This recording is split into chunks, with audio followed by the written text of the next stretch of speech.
Moltes gràcies, senyor alcalde. Bé, la veritat és que estava suant de veure com explicàveu que havia votat que no i la resposta ha sigut un silenci.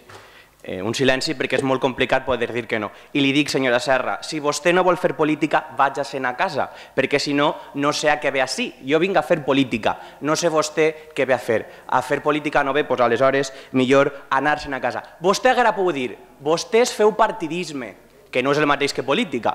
Però mira, li diré, tampoc. ONGs advierten de que los recortes hacen peligrar la lucha contra el SIDA.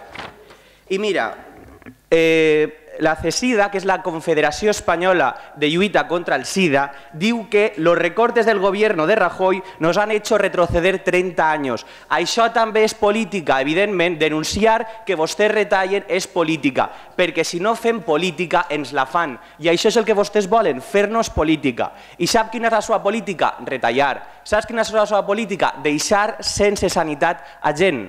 Vostès diuen, però val 600 euros, només paguen una miqueta. Que la resta qui ho paga?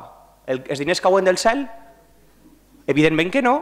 En els impostos de tots els ciutadans se paga la sanitat. Vostès fan trampa i diuen només han d'aportar un 4 euros, 50 euros i la resta qui ho fica? Els ciutadans en els seus impostos. Per tant, vostès volen que repaguem allò que ja han pagat en els impostos. Per tant, no parlen d'una xicoteta contribució. Vostès el que estan fent és una política racista que deixa moltíssima gent per el fet d'on venen sense sanitat. I a mi això em preocupa moltíssim. I per tant, nosaltres, en un tema tan seriós, en un tema polític, perquè és política ajudar a la gent, senyora Serra, i per tant, ajudar a la gent en aquesta malaltia és fer política. El que vostès fan és política excloent, per molt que no els agrade dir-ho. I per tant, fem política perquè per això ens paguen, senyora Serra, si no ens no vindríem així i estaríem treballant o estaríem en un altre lloc en aquest moment. Nosaltres votem sí a ajudar a la gent, votem sí perquè tenim un compromís en la sanitat, cosa que vostès, en un any de govern del senyor Rajoy, heu demostrat que no tenen. Moltíssimes gràcies.